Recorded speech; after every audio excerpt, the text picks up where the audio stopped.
ಇನ್ನು ಮುಂದೆ ನಿಮ್ಮ ನೆಚ್ಚಿನ ಧಾರಾವಾಹಿಗಳ ಫುಲ್ ಎಪಿಸೋಡ್ಗಳು ಸನ್ ನೆಕ್ಸ್ಟ್ ಆಪ್ನಲ್ಲಿ ಮಾತ್ರ. ರೇ ಪ್ರೆಸಿಡೆಂಟ್ ರೇ, ನೀವ್ ಇತ್ಯರ್ಥ ಮಾಡ್ಕೊಳ್ಳೋದಾದ್ರೆ ನಮ್ಮನ್ನ ಯಾಕ್ರಿ ಕರ್ಸ್ಬೇಕಾಗಿತ್ತು? ಕರ್ಕೊಂಬಂದು ಸರಿಯಾದ ಗೌರವ ಕೊಟ್ರ. ಕಂಬಳದ ಮೇಲೆ ನೋಡಕ್ಕೇನ್ ಕೆಲಸ ನಂಗೆ? ನನ್ ಪಡಿ ನಾನು ಹೋಗ್ತೀನಿ. ಕೆಲಸ ಮಾಡು, ಕೂತ್ಕೊಳ್ರಿ. ರೀ ಶಾಂತತೆ. ಅತ್ತೆ ಅತ್ತೆ ಅಂತ ಮತ್ತೆ ಮತ್ತೆ ಹೇಳ್ತಿದ್ರೆ ಗ್ರಾಚಾರ ಕಡಿತಿದೆ ಕೃಷ್ಣಪ್ಪ. ಇಸ್ಕೊಳ್ಬೇಕಾದ್ರೆ ಇದ್ದ ಧ್ವನಿ ಇಸ್ಕೊಂಡ್ಮೇಲೆ ಬೇರೆನೆ ಕೇಳಿಸ್ತಾ ಇದೆ.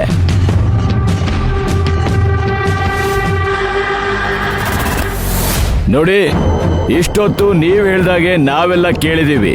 ಈಗ ನಾವ್ ಹೇಳ್ದಾಗೆ ನೀವು ಕೇಳಬೇಕು. ಏನಂತೀರಪ್ಪ ಪೂಜಾರಪ್ಪ? ಜಾಸ್ತಿ ಮಾತಕ್ಕೆ ಸುಮ್ನೆ ರಿಜಿಸ್ಟರ್ ಆಫೀಸ್ ಬಂದು ಸೈನ್ ಮಾಡಿ ಅಷ್ಟೇ. ವೀರೇಂದ್ರಪ್ಪ ಬಂದ್ ಸೈನ್ ಮಾಡು ಸೈನ್ ಮಾಡು ಸೈನ್ ಮಾಡು ಅಂದ್ರೆ ಇದ್ಯಾವ ನ್ಯಾಯ ಅಂತೀನಿ.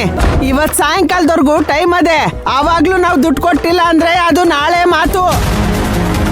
ನೋಡ್ರಪ್ಪ, ನಿಮ್ ಕೈ ಮುಗಿತೀನಿ. ನನ್ ಮಗಳು ಬತ್ತಾಳೆ. ಬಂದಿಲ್ಲ ಅಂದ್ರೆ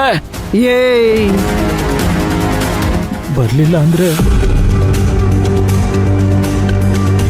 ಅವಳು ಹೇಳ್ದಂಗೆ ನಾನೇ ಬಂದು ಸೈನ್ ಆಗ್ತೀನಿ. ವೀರೇಂದ್ರ, ಇದಕ್ ನೀನು ಒಪ್ಪಿಗೆನಾ? ಸುತಾರಾಮ್ ಒಪ್ಪಿಗೆಲ್ಲ ಕೃಷ್ಣಣ್ಣ. ಇವ್ರು ಹೇಳ್ದಂಗೆಲ್ಲ ಕುಣಿಯಕ್ಕೆ ನಾನೇನು ಬೊಂಬೆನಾ? ನನಗಿವತ್ತು ಅರ್ಜೆಂಟಾಗಿ ದುಡ್ಡು ಬೇಕೇ ಬೇಕು. ನನಗೆ 1000 ಕೆಲಸ ಇವೆ. ಇವತ್ತು ನಾನು ದುಡ್ಡು ಕಡಿಲ್ಲ ಅಂದ್ರೆ ನನ್ ಮರ್ವಾದಿ ಹೋಗ್ಬಿಡ್ತದೆ. ಮರ್ವಾದೆ ಇರ್ಲಿ, ಒಂದಕ್ಕೆ 2 ಪಟ್ಟು ಕೊಡ್ಬೇಕು. ಯಾರು ಕೊಡ್ತಾರೆ? ಇವ್ರು ಕೊಡ್ತಾರಾ? ಕೊಡ್ತಾರೆ ಅಂದ್ರೆ ಹೇಳಿ, ನಾಳೆಗೆ ದುಡ್ಡು ಇಸ್ಕೊತೀನಿ. ವೀರೇಂದ್ರ, ಈಗ ಏನ್ ಮಾಡು ಅಂತೀಯಾ? ನೋಡಿ, ನೀವೆಲ್ಲ ದೊಡ್ಡವ್ರು ಕೂತಿದ್ದೀರಿ ಅಂತ ಧ್ವನಿ ಎತ್ತಲೇ ಇಲ್ಲ. ಸುಮ್ನೆ ಕೂತಿಲ್ವಾ? ನನಗೆ ಇಲ್ಲಿ ಲಕ್ಷಣ ನೋಡ್ತಾ ಇದ್ರೆ ಅವಳ ಮಗಳು ದುಡ್ಡು ತರೋ ಸ್ಥಿತಿಲಿ ಇಲ್ಲ. ತರುವಂಗಿದ್ರೆ ಇಲ್ಲ ಫೋನ್ ಯಾರು ರಿಸೀವ್ ಮಾಡ್ಬೇಕು, ಇಲ್ಲ ಇವ್ರಿಗಾದ್ರೂ ಫೋನ್ ಮಾಡ್ಬೇಕಲ್ವಾ? ಮಾಡದ್ಲಾ? ಅಲ್ಲೇ ಗೊತ್ತಾಯ್ತಲ್ವಾ ಸತ್ಯ ಯಾವ್ದು ಸುಳ್ಳು ಯಾವ್ದು ಅಂತ.